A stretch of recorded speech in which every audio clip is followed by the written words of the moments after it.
J'ai le plaisir, avec Brigitte Laguerre, de modérer cette prochaine session. Nous serons des modérateurs provisoires, car nos trains nous conduiront à partir en cours de route et Karim, le président, a gentiment accepté de nous relayer. Donc nous changeons complètement de thématique, puisque nous allons parler d'une nouvelle classe thérapeutique qui commence un peu à inonder l'oncologie et aussi donc la cancérologie génito-urinaire, et peut-être dans un premier temps, pour nous donner ou nous rappeler les bases de ce que sont les anticorps conjugués, nous avons invité Thomas Bachelot, docteur Thomas Bachelot, qui a une large expérience dans une autre tumeur que la nôtre. Merci beaucoup. Merci, bonjour. C'est drôle d'être ici avec des urologues, mais il faut toujours commencer un jour. Donc, on m'a demandé de parler des ADC. Alors, le titre, c'est Généralité sur les ADC et leur toxicité. Et puis, je me suis rendu compte, quand j'ai préparé le topo, que j'avais 10 minutes. Donc, ça va être vraiment généralité, parce que sur ce, on ne va pas aller très loin. J'ai des conflits d'intérêts.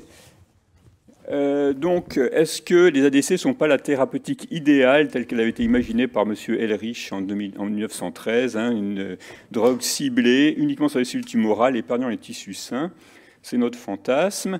Les ADC sont apparus de la conjugaison des chimiothérapies conventionnelles qu'on utilise depuis très longtemps. Les anticorps thérapeutiques sont apparus à la fin des années 90. Et donc, très rapidement, les gens se sont dit, mais on a des chimiothérapies, des anticorps. Si on attache les chimiothérapies à l'anticorps, eh ben, on aura une chimiothérapie vectorisée qui permettra d'être très efficace. Donc, c'est en fait la chimiothérapie ADC, c'est exactement comme la bombe guidée qui est très à la mode actuellement.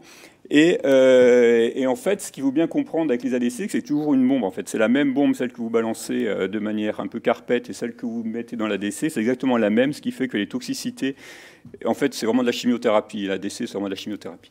La grosse différence avec la bombe standard, c'est que, avec la chimiothérapie standard, excusez-moi, c'est qu'il y a une cible.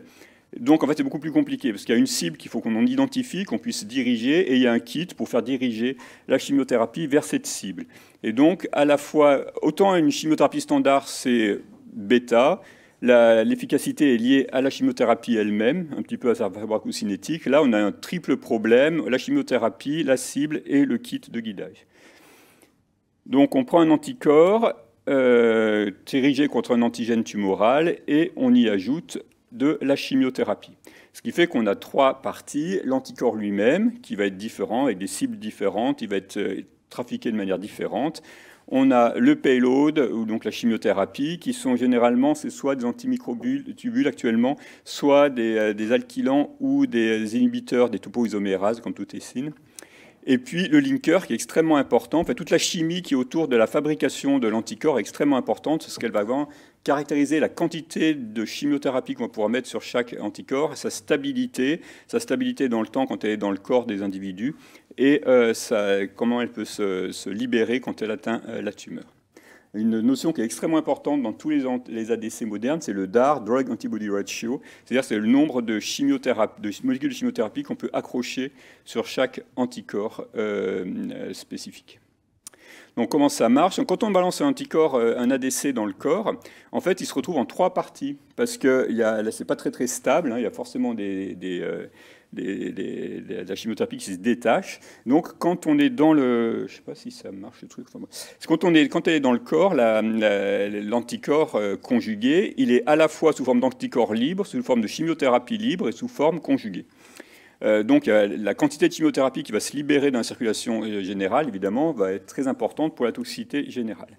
Ensuite, évidemment, cet anticorps conjugué, cet ADC, il va se diffuser dans l'ensemble de l'organisme, naturellement comme un anticorps, et puis il va se concentrer, enfin on espère qu'il va se concentrer où il y a une tumeur, parce que c'est là où il y aura le plus d'antigènes spécifiques de l'anticorps en question. Quand il va se concentrer, il va libérer déjà, parce que la chimiothérapie n'est pas toujours très bien attachée dessus, il va libérer la chimiothérapie qui espérons-le, va se concentrer au niveau de la tumeur. Et là, il va y avoir deux actions. Il y a à la fois l'action de l'anticorps lui-même, qui va se fixer sur la cible, donc il va y avoir des actions immunomédiées liées à l'anticorps lui-même. Et puis, on espère, il va y avoir une endocytose. La plupart des ADC marchent très bien quand il y a une endocytose, c'est-à-dire que l'anticorps rentre dans la cellule par un endocyte, quand il se fixe sur sa cible, et une fois qu'il est dans la cellule, il est lysé, et donc la chimiothérapie va être directement active à l'intérieur de la cellule, soit sur l'ADN, soit sur la fabrication de tubules en général. Et la dernière action, c'est que quand la cellule meurt, ça relibère la chimiothérapie dans le milieu et ça peut attaquer les cellules cancéreuses qui sont autour par l'effet bystander. Donc ça, c'est la théorie. Et en pratique, donc c'est déjà ce que je vous disais un petit peu, c'est très compliqué de prédire ce qui va se passer quand on fait un ADC, parce qu'en fait, il y a énormément de données différentes qu'il faut prendre en compte. L'efficacité et la toxicité va dépendre de l'anticorps qu'on utilise, de la façon donc de la cible qui reconnaît, comment on va la reconnaître, quelle est son affinité pour cette cible, le fait que cette cible est très spécifique ou pas, le fait que la cible va permettre une endocytose de l'anticorps ou pas. La chimiothérapie est extrêmement importante, il faut qu'elle soit active. Si vous mettez un ADC qui est très ciblé mais avec une chimiothérapie inactive, évidemment ça ne va pas marcher. Nous, on a eu de la chance, par exemple, je vais vous parler du TDXD tout de suite après, le trastuzumab deruxtecan. En fait, le deruxtecan, c'est une chimiothérapie qu'on n'utilisait pas du tout dans le cancer du sein, les topotécans. Et donc, quand on a eu cet anticorps conjugué, on s'est rendu compte en fait, que ça marchait très bien. Et comme jusqu'à présent, on ne l'utilisait pas, nos patientes n'ont pas reçu de topotécan, ni en adjuvant, ni dans les premières lignes métastatiques. Donc, on avait des réponses extrêmement remarquables. L'efficacité du TDXD vient en grande partie du deruxtecan lui-même. Donc, les niveaux de circulation dans le plasma de la chimiothérapie est évidemment importante pour la toxicité. Donc, ça dépend de la stabilité du linker, sa façon de se déconjuguer, etc. Puis évidemment, comme pour toute chimiothérapie, mais là c'est encore plus le cas, les caractéristiques du patient, sa génétique, la façon, enfin, est extrêmement importante également pour prédire la toxicité et l'efficacité. Donc, pour vous donner un exemple qui a été particulièrement impressionnant dans le cancer du sein, mais en fait, ce n'est pas tous les coups comme ça, mais pour les anticorps conjugués de deuxième génération, c'est le TDXD, le trastuzumab deruxtecan. Donc, le trastuzumab, c'est un anticorps anti-HER2, c'est le vieux anticorps anti-HER2 qui a été développé à la fin des années 90. Ils avaient déjà eu un anticorps conjugué de première génération il me reste une minute, qui était le TDM1 qui marchouillait, enfin qui était pas mal comme je vous dis, qui marchouillait. Il augmente quand même la survie globale en deuxième ligne. Donc on était très content avec ça, mais avec des hazard ratios à 0,8. Et le trastuzumab deruxtecan, donc c'est un ADC de deuxième génération avec beaucoup plus le DAR et de 8, donc beaucoup plus de chimiothérapie. Il y a tout un travail extrêmement impressionnant des gens de Daiichi sur le linker. Ils ont vraiment passé des années à travailler sur un linker qui devait être parfait, qui devait être facile à fabriquer, qui était bien stable et qui devait se séparer ensuite dans les milieux acides pour pouvoir vraiment qu'il y ait une libération de la protéine, de la chimiothérapie, excusez-moi, dans la tumeur et pas ailleurs, donc très, très spécifique. Et effectivement, ils ont réussi à faire un truc absolument extraordinaire. Les résultats qu'on a dans les cancers du sein HER2 positifs avec le TDXD, c'est complètement révolutionnaire. Ça, c'est l'étude où on a comparé le TDXD, donc deuxième génération, au TDM1, qui était les ADC de première génération, avec le DM1 qui est un poison du fuseau, lui. Et vous voyez que l'hazard ratio en haut, là, pour la survie en progression, en deuxième ligne, est de 0,3. Je ne pensais pas que je verrais jamais une étude clinique avec un hazard ratio de 0,3. Et très nette amélioration de la survie globale également. Donc, pour vous dire, là, en deuxième ligne, on a 28 mois de survie en progression. C'est ce qu'on a en première ligne avec le pertuzumab, trastuzumab. On trouvait que c'était déjà révolutionnaire. Et ces patientes, dans les années 90, elles mouraient en peu moins de 20 mois. Donc là maintenant, la survie globale, on est à plus de 6 ans avec ces traitements. Et ça, c'est encore en deuxième ligne. En première ligne, il y a les premières études de phase 2 qui ont été publiées. Les courbes sont quasiment horizontales. Voilà. Et ça marche également, par exemple, pour les métastases cérébrales. Vous voyez, métastases cérébrales, ici, traitées par TDXD. C'est métastases cérébrales actives, donc qui n'ont pas été irradiées, avec un hazard ratio à 0,19. Donc c'est vraiment tout à fait révolutionnaire. Ça nous fait également créer de nouvelles classifications. On s'est rendu compte que ça marchait chez les patientes qui avaient des HER de l'eau. Donc, c'est-à-dire qu'avant, jusqu'à présent, ces patientes, l'herceptine ne marchait pas chez elles, donc on ne faisait jamais d'herceptine. Mais on s'est rendu compte qu'en fait, avec le TDXD, on peut avoir de l'efficacité. Donc, on a une nouvelle catégorie de patientes qui apparaissent du fait de ces ADC. La toxicité, donc je vais rapidement. La toxicité, c'est assez simple, en fait, c'est avant tout la chimiothérapie. En fait, les ADC, c'est de la chimio. Donc, on a des toxicités de chimiothérapie, vous voyez la liste, là, anémie, diminution des plaquettes, diminution des globules blancs, nausées, vomissements, constipation, fatigue. Donc, en fait, vraiment que des trucs tout à fait standards. Et puis, donc, à côté de ces toxicités de chimiothérapie standards, on a des toxicités surprenantes. Là, par exemple, le TDXD donne des pneumopathies interstitielles, auxquels on ne s'attendait pas du tout. Il y a des gens qui sont morts, en fait, il faut faire attention quand même. Et donc, il faut être très prudent dans les premiers fois qu'on fait ces traitements, il faut être bien suivi. C'est à peu près 1 ou 2% les pneumopathie intentionnelle avec le TDXD, et il y a quelques décès. Et les toxicités oculaires, la diocarbazine, le trastuzumab diocarbazine, qui a été développé en même temps que le TDXD, qui était dans les mêmes indications, était théoriquement très intéressante. En fait, ça a été moins intéressant, il y avait moins d'efficacité. Et puis, il y a eu 20% de grade 4, de grade 3 oculaire, je veux dire. Donc, 20% de kératite grade 3, évidemment, le médicament n'a pas fait de vieux os. Les durées de troubles digestifs, également, vont être beaucoup plus importantes qu'avec les chimiothérapies standards du fait de la demi-vie qui est plus longue, comme c'est attaché aux anticorps, des mucites. Il y a des ADC anti-TROP2, il y en a 2 qu'on développe actuellement. Il y a le Trodelvy, donc sacituzumab govitecan, et puis le dapotamab deruxtecan, qui sont tous les deux des anti-TROP2 avec le même type de payload. Et ben, il y en a un qui donne des mucites, l'autre des diarrhées. Et on ne sait pas pourquoi, c'est comme ça. Voilà. Donc, les mécanismes de résistance sont également multiples. Ça peut être des mécanismes de résistance de l'anticorps, des mécanismes de résistance de l'agent cytotoxique, des problèmes d'internalisation. Donc, c'est comme la chimiothérapie, c'est beaucoup plus compliqué. Et des fois, on se dit, est-ce qu'on va faire des ADC après un autre ADC en gardant le même type d'agent cytotoxique ou pas? Enfin, il y a beaucoup de travail qui sont à faire là-dessus. Ce qu'on ne sait jamais quand il y a une résistance, si c'est lié à l'agent cytotoxique ou en fait à des modifications de la cible. On a fait des travaux à Unicancer avec l'étude DAISY où on regarde un peu la structure spatiale, la répartition spatiale des tumeurs qui marquent HER2. On voit qu'en fonction de la spatialité de la présence de ces cellules dans les tumeurs, c'est plus ou moins efficace. Voilà, je suis désolé, je suis un peu en retard. Il y a énormément de nouvelles molécules qui sont en cours de développement, qui vont à la fois travailler sur les anticorps eux-mêmes, sur les linkers, sur les spacers, sur le payload, évidemment. Il y a beaucoup de types d'ADC. Maintenant, on est en train de fabriquer des ADC bispécifiques qui vont avec 2 cibles. On a des polychimiothérapies. Pourquoi est-ce qu'on n'a pas des ADC avec des poly-payloads, donc plusieurs chimiothérapies sur le même ADC. Des ADC qui vont également avoir des cibles immunologiques, ce qui est assez logique. Et puis, évidemment, avec les radionucléotides, mais ça, on va en parler après.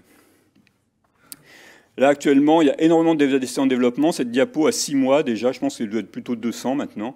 Il y a plus de 100 cibles membranaires. Là, vous pouvez prendre les références des papiers que j'ai notés en bas. Là, c'est vraiment très, très impressionnant la quantité de cibles qui ont été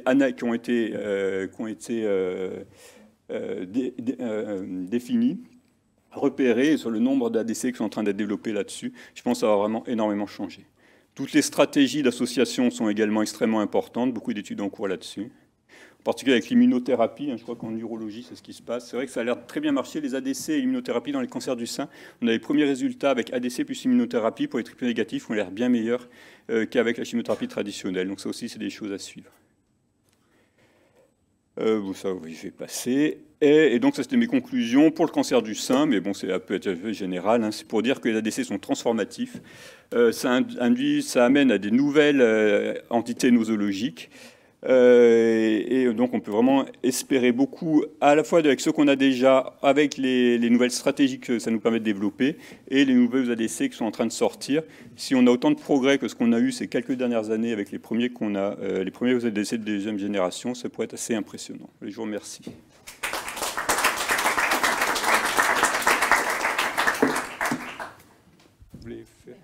Vous pouvez venir vous asseoir avec nous, il n'y a pas de souci. Hop là. Et on va laisser la parole au docteur Philippe Barthelli de l'ICANS de Strasbourg, qui va donc nous faire un focus sur la place des ADC dans les cancers urogénitaux. Merci beaucoup. Déjà pour le sujet, le panorama des ADC dans les cancers génitaux urinaires. Donc je me suis un peu amusé à refaire de la littérature, c'est toujours bien. Vous verrez, parfois un peu riche, parfois un peu pauvre, mais il y a un intérêt. Alors, en pratique, il y a 3 grands types finalement de tumeurs génitaux urinaires: cancer du rein, carcinome urothélial, puis après prostate. J'ai pas mis le testicule, il n'y a pas grand-chose. Et la verge, ce sera dans la conclusion, une phrase. Alors, cancer du rein, ça va aller vite. Énormément de données précliniques. Ça n'a jamais allé au-delà de la phase préclinique. Il n'y a pas d'études de phase 1, de phase 2. Il y a une problématique de cible. On n'a probablement pas de bonne cible pour l'instant. Peut-être que le PSMA sera une des cibles qui va être utilisée. Comme dit, il faut une cible pour pouvoir développer les ADC. Donc, on enchaîne sur le carcinome urothélial. Évidemment, beaucoup d'actualité. Et donc, finalement, qui dit ADC, dit cible. Et donc, une des premières cibles, c'est HER2. On vient de le voir dans le cancer du sein, mais on voit que dans le carcinome urothélial, c'est également une cible. Et on voit qu'on a différents payloads, essentiellement, comme on l'a vu, des alkylants avec le deruxtecan. Donc, on a également des essais avec trastuzumab deruxtecan, avec le TDM1 de première génération, un linker non clivable, et les dizitamab vedotin. Puis derrière, on a d'autres cibles. On a TROP2 qu'on connaît également avec comme payload le SN38, qui est le métabolite actif de l'irinotecan qu'on connaît bien, et donc le sacituzumab govitecan. On a Nectin-4 et on va en parler, l'enfortumab vedotin. Et finalement, un petit dernier avec le SLI-TRAC6 et le citratumab vedotin. Alors, on va commencer par HER2 et surtout par finalement les cibles, parce que quelle est l'expression des cibles? Qu'est-ce qu'on peut attendre des cibles au niveau des carcinomes urothéliaux? Quand on va un peu dans le détail, en ce qui concerne HER2, il y a une vraie définition en termes d'immunohistochimie, il y a un travail qui est en cours et qui va devoir être fait de plus en plus, de savoir comment on détermine finalement HER2, on le sait dans le sein, mais est-ce qu'au niveau urothélial, on va prendre les 2+, les 3+, est-ce qu'on prend les mêmes critères, les mêmes anticorps? On voit qu'on a une prévalence qui est relativement élevée, mais surtout que cette prévalence augmente en cas de chimiothérapie, de résistance aux cisplatines. Parce qu'en sein TROP2, ça a l'air beaucoup plus simple, c'est beaucoup plus homogène, avec des taux très élevés d'expression. Mais encore une fois, quels sont les seuils, quels sont les cut-offs pour dire que c'est fortement exprimé, moyennement exprimé ou faiblement exprimé? Et on voit finalement que Nectin-4 est exprimé, mais voici une publication très récente finalement par nos collègues allemands qui ont analysé finalement l'évolution de l'expression entre le primitif et la métastase en immunohistochimie. On a dit ce matin justement qu'il y a une différence entre l'ARN messager et derrière l'immunohistochimie.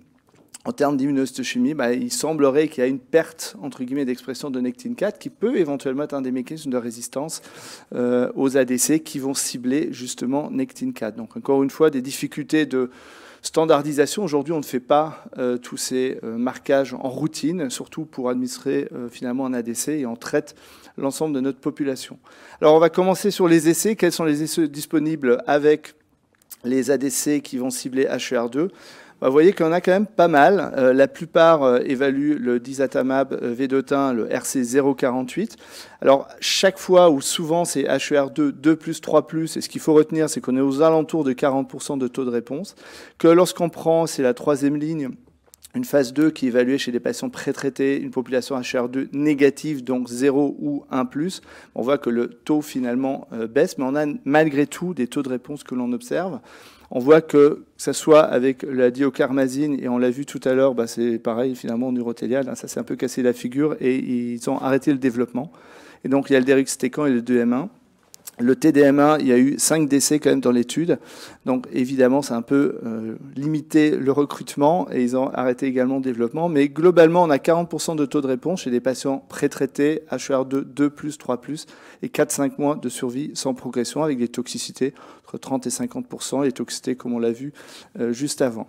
Qu'en est-il des autres molécules et des 3 autres molécules? Le citratumab vedotin, ça va être rapide. Ils ont arrêté le développement et donc finalement il n'en reste plus que 2 qui sont le SN38 et l'enfortumab vedotin. On connaît ces essais avec l'EV, des phases 2 chez des patients pré-traités avec chimio ou avec immunothérapie, avec des taux de réponse. On le voit avec le payload, le MMAE, on a quand même des taux de réponse plus élevés, plutôt 40-50% versus 30% dans les études de phase 2 trophy avec le sacituzumab. Et on voit qu'il y a 2 études de phase 3.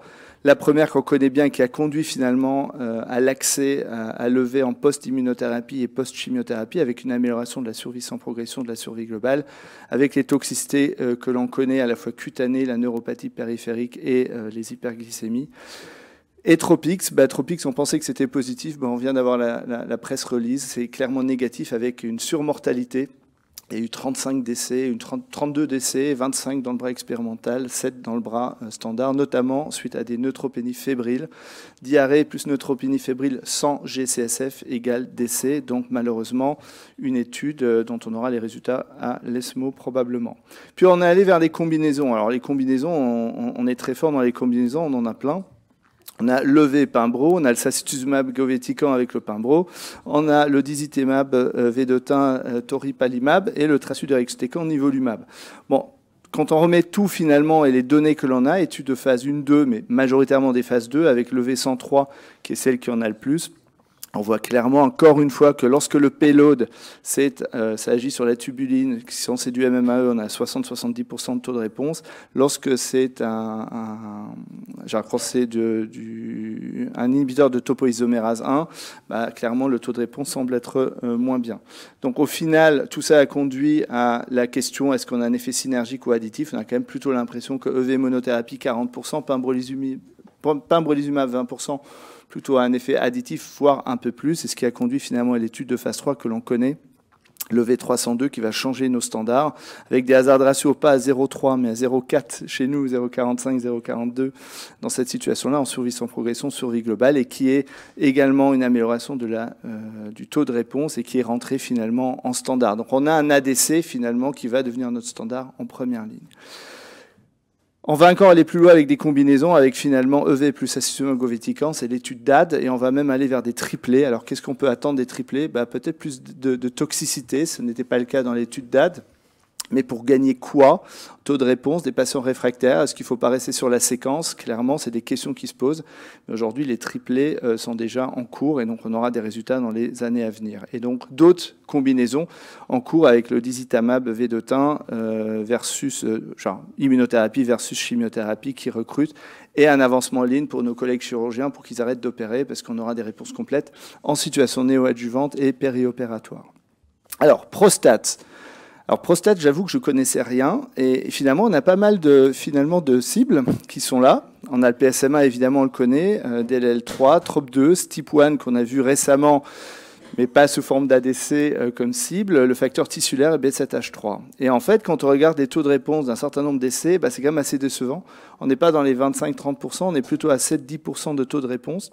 Et vous voyez que les études sont quand même relativement anciennes, 2016, 2019, 2021. C'est des phases 1, phase 2, mais qui ne sont pas allées beaucoup plus loin dans cette situation.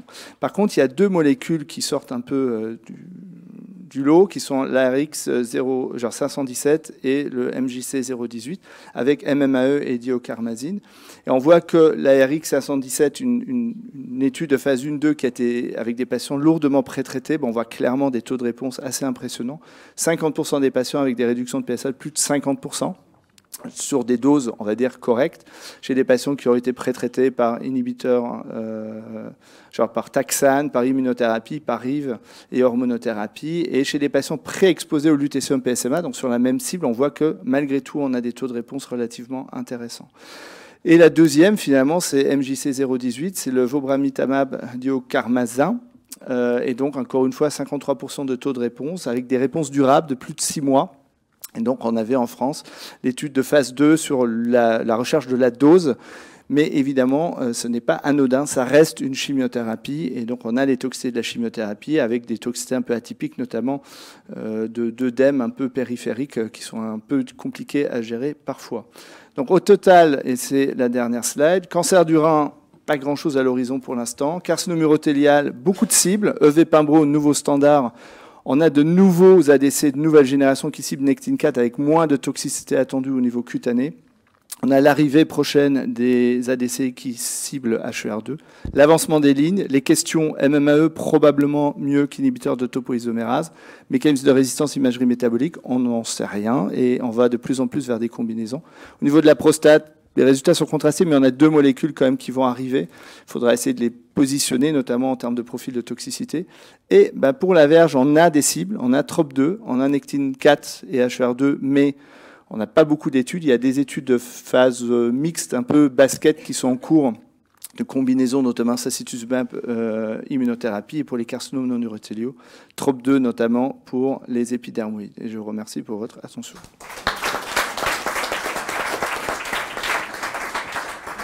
Merci Philippe pour ce panorama extrêmement complet des ADC dans les cancers génito-urinaires. Et on va donner la parole au docteur Anne-Laure Giraudet qui va nous faire un focus sur les ADC radiomarqués dans le contexte des radioligands. Merci. Bonjour à tous. Merci au Conseil scientifique pour l'invitation à parler effectivement de ces anticorps radiomarqués. Alors on va voir qu'on va parler des anticorps aussi bien radiomarqués pour de l'imagerie comme de la thérapie. Et puis aussi comment on contourne le problème de leur toxicité dont je vais vous parler un petit peu. Alors d'abord, c'est juste pour vous rappeler que nous, c'est vieux, ça date des années 90, hein, c'est les travaux de M. Chattal, d'Eden Nardo à UCLA. C'était juste le but, l'anticorps radiomarqué, que ce soit avec un radionucléide pour faire de l'imagerie ou pour faire de la thérapie. Donc effectivement, rien de trop nouveau, des articles qui ont longtemps été rapportés, des essais au niveau thérapeutique, et puis finalement, pas forcément des résultats tout de suite intéressants. Et puis surtout, vous allez voir des histoires un petit peu d'allées et venues, en fait, avec des autorisations données dans un premier temps, puis retirées dans un deuxième temps. On a eu des aventures avec le Zevalin, l'anticorps anti-radiomarqué anti-CD20, et qui était d'abord acté, remboursé, puis retiré. Il est resté encore disponible aux États-Unis. Mais voilà, alors des toxicités hémato qui étaient rapportées. Ces allers-retours après ces autorisations, puis retraits, c'était plus des histoires un petit peu de laboratoire, enfin pas de choses très passionnantes à rapporter. Mais enfin, donc, c'est une vieille histoire. Et pour le cancer de la prostate, eh bien, l'immunohistochimie utilisait l'anticorps, le J591, donc c'était naturel de le radiomarquer, soit pour faire de l'imagerie, soit pour faire de la thérapie. Et donc les premiers essais de lutécium PSMA, c'était avec l'anticorps. Et il y avait des réponses biologiques qui avaient été observées, mais très rapidement, le plafond de verre, la toxicité grade 4, rapidement observée. Et puis on avait dit, donc Tagawa avait proposé, effectivement c'était le premier à dire on va faire du fractionnement pour essayer de diminuer cette toxicité. Et effectivement, ça a été intéressant de fractionner les doses et de répéter les administrations. Alors en fait, pourquoi c'est dans le cancer de la prostate, on a switché sur des petits ligands parce qu'en fait, on se rend compte que les anticorps radiomarqués vont rester très longtemps en circulation dans le sang et ça explique en fait leur demi-vie prolongée dans le sang fait qu'il y a une toxicité hématologique, un tropisme médulaire, un tropisme splénique aussi, et puis un temps de circulation sanguine beaucoup trop important. Donc c'est pour ça que ça a été basculé pour les petits ligands, vous les voyez. Donc au début, vous voyez les anticorps, et puis après le développement en fait de petits ligands à base urée qui vont se fixer toujours sur la partie externe du PSMA. Et donc c'est ce qu'on utilise actuellement pour faire le lutécium PSMA. Et donc voici les molécules. Alors donc on switch de type de ligand. Après, on peut quand même essayer de diminuer ce temps de résidence en diminuant la taille des anticorps. Donc, il y a plein de travaux à faire, effectivement, en utilisant des FAB, si on veut effectivement diminuer le temps de circulation sanguine. Alors, après discussion avec un radiochimiste allemand, il m'a dit que c'était pas forcément le plus simple à travailler, les FAB, etc. Mais je pense que vous avez dû voir évoluer ces choses-là. Alors, effectivement, on peut aussi les radiomarquer pour faire de l'imagerie. Donc, avec le zirconium 89, qui est une demi-vie longue, c'est intéressant de faire effectivement de l'imagerie. Alors, vous voyez à votre gauche, donc la distribution normale de nos ligands du PSMA gallier. Et puis, vous voyez à droite, ce dont je vous parlais, en fait, une fixation vasculaire très prolongée et qu'on rencontre systématiquement dès qu'on a des anticorps radiomarqués. Ce tropisme hépatique, et puis, vous voyez, une élimination digestive. Donc là, c'est l'anticorps, le J591 radiomarqué au zirconium, avec des images tardives à 3 jours. Donc voici, il peut y avoir, ça peut être intéressant, mais maintenant actuellement on n'utilise que le gallium. Alors quand on développe par contre, quand on veut faire de la theranostique avec des anticorps radiomarqués pour faire de la thérapie, ce qui est important, c'est comme on sait que leur diffusion au niveau des tissus tumoraux avec le wash-out des tissus sains, ça va prendre beaucoup de temps. Il est indispensable d'avoir un traceur compagnon qui va avoir un radio-élément qui va avoir une demi-vie longue.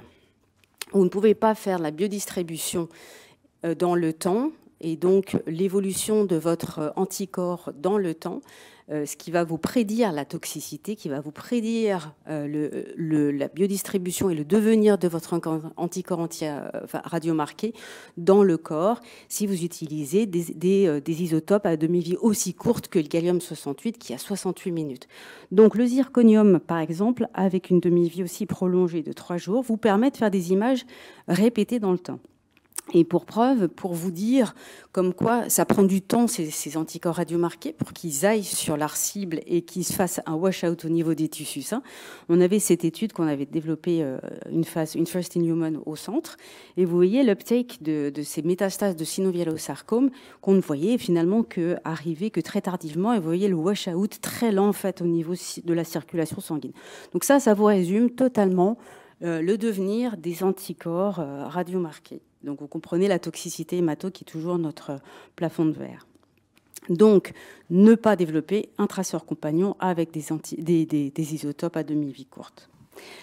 Alors, pour les anticorps monoclonaux ciblant le PSMA, il y en a plein.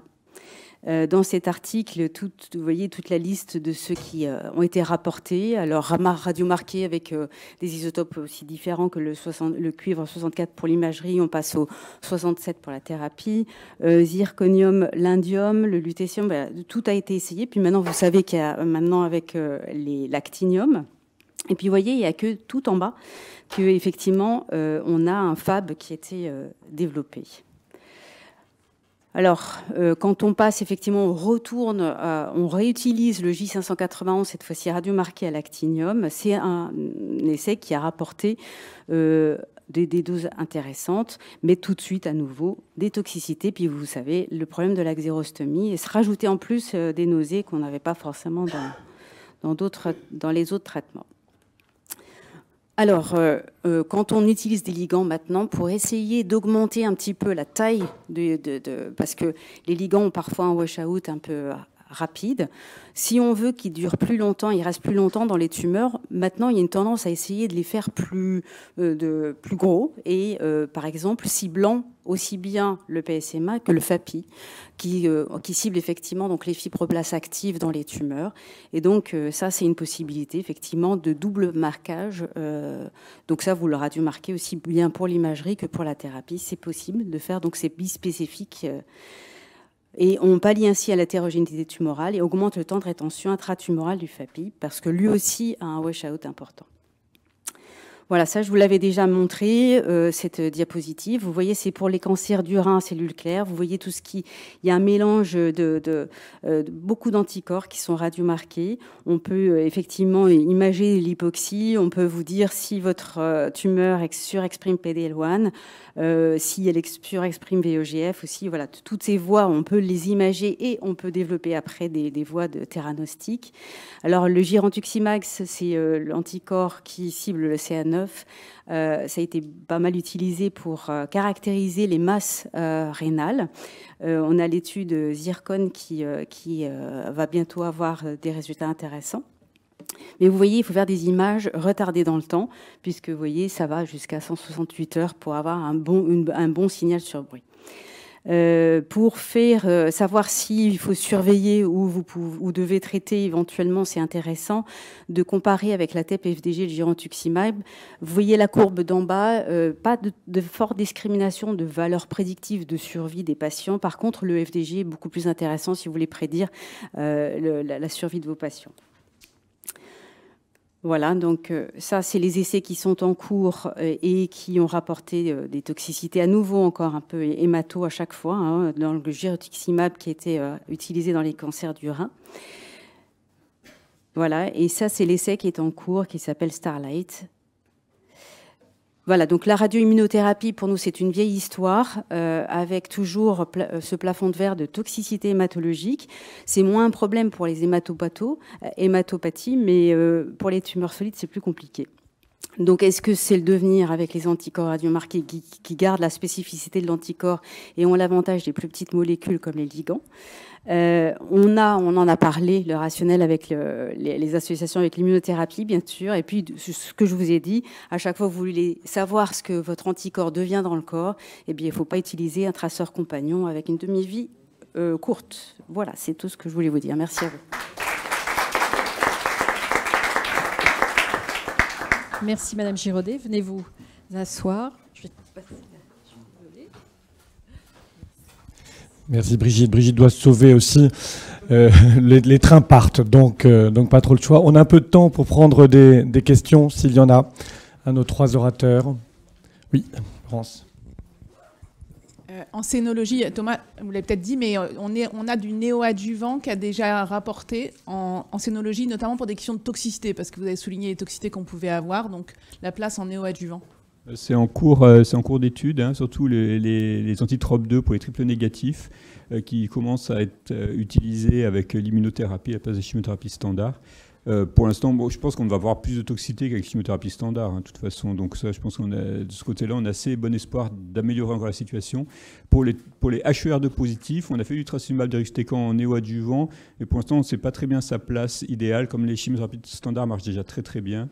Il y a plus de chances qu'on le commercialise déjà en post-néoadjuvant, c'est-à-dire qu'on le fait en rattrapage pour les gens qui n'ont pas été mis en rémission complète avec le traitement standard. Alors, on a eu les résultats à l'ASCO de la phase 1 de l'anti-calicréine associée à l'actinium, avec des toxicités qui étaient quand même assez importantes au niveau pulmonaire et un schéma d'administration finalement où ceux qui ont fait l'étude ne savaient pas bien comment il fallait l'administrer dans un deuxième temps, puisque l'intervalle de temps entre les administrations était très important. Comment tu vois le développement de ces molécules dans l'avenir ? Le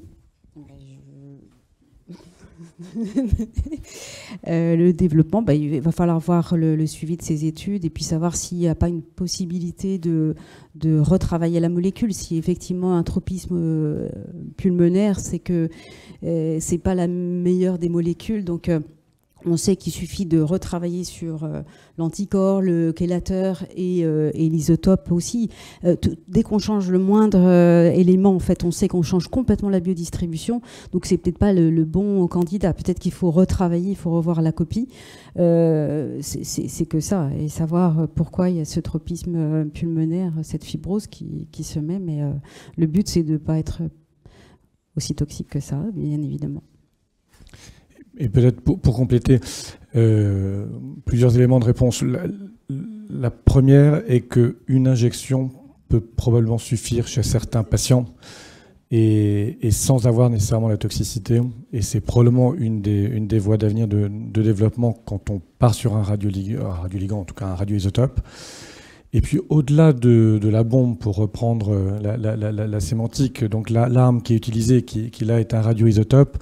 Je crois que surtout ce qui nous a été montré pour la première fois, alors qu'honnêtement j'espérais ça depuis peut-être 20 ans, c'est que la cible est importante, que la calicréine 2, qui est une cible évidente dans le cancer de la prostate, peut être utilisée comme cible avec une efficacité.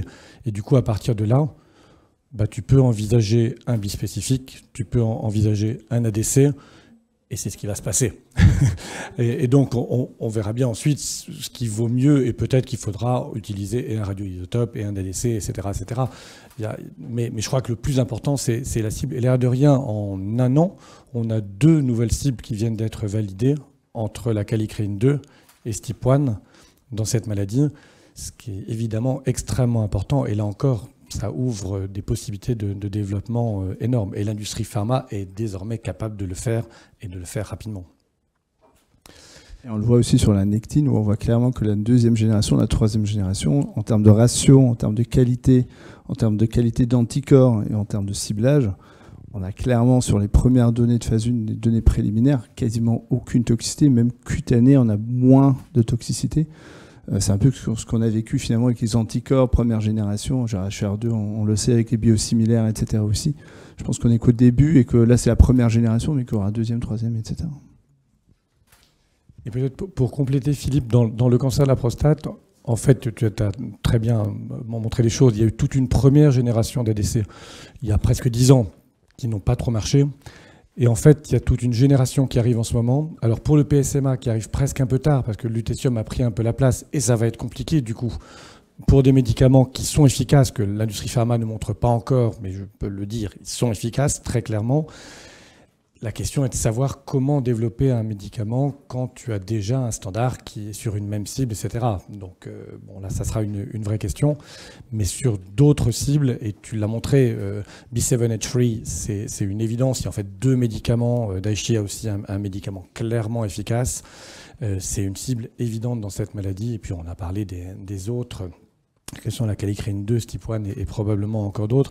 Moi, je suis vraiment étonné et fasciné, une fois de plus, avec des données qui ne sont pas encore publiques, de voir l'inventivité et la créativité chimique, y compris sur les payloads, avec des... Bon, là, on a parlé de choses classiques pour des oncologues médicaux sur des molécules qu'on connaissait déjà il y a effectivement 20 ans, où on connaissait leurs petits frères ou leurs petites sœurs. Mais il y a des choses vraiment extrêmement originales qui arrivent. Donc, bon, c'est bien. Je pense que la difficulté, ça va être derrière de choisir. Parce que derrière, on aura à peu près la même cible, le même payload, mais il y aura le linker, etc. Donc finalement, on va... Et de payer. Exactement. Ouais. Juste, j'avais une question. Philippe, on a vu que l'ADC combiné à l'immuno, c'est mieux qu'on a l'impression d'avoir un effet additif, en tous les cas dans la vessie. Est-ce que des ADC bispécifiques avec l'immuno... Je pense que de phase 1-2 qui sont... Oui, il y en a qui sont en cours. La question, c'est est-ce que tu vas utiliser un anticorps bispécifique et un ADC en plus, ou est-ce que finalement tu combines tout? Et qu'en est-il de la toxicité? Parce que finalement, c'est ça qu'on craint un peu. Et est-ce que finalement, on ne peut pas adapter certains patients pour l'un et d'autres pour d'autres? On a vu STIP1, c'est clair que tu ne pourras pas utiliser un ADC qui cible en même temps que le bispécifique. Donc du coup, il faudrait essayer de trouver. Mais comme dit, les ingénieurs aujourd'hui, ou tout ce qui est chimie, ils arrivent maintenant à faire des trucs assez dingues avec les ratios, pareil, à augmenter. Et on voit clairement que c'est beaucoup plus efficace. Mais après, il y a aussi le côté, on va essayer de faire de la combinaison à 2, à 3, à 4. Ça n'a peut-être pas de sens. Il vaut peut-être mieux aller vers du bispécifique ou autre chose plutôt que de faire A plus B plus C pour je ne sais même pas quoi, parce que finalement, on aura plus de tox sans bénéfice dans cette situation. Est-ce qu'il y a d'autres questions? Oui, j'avais une autre question. Dans le sein, est-ce qu'on a vu si l'expression de la cible avait une importance sur la réponse ou sur la résistance Ça dépend. Ceux qui ont été le plus étudiés, c'est HER2 et TROP2. HER2, il y a clairement un bénéfice. Mais en fait, le problème de HER2 3-croix, c'est un peu particulier parce que l'HER2 3-croix cible des patientes dont le cancer est addict à HER2.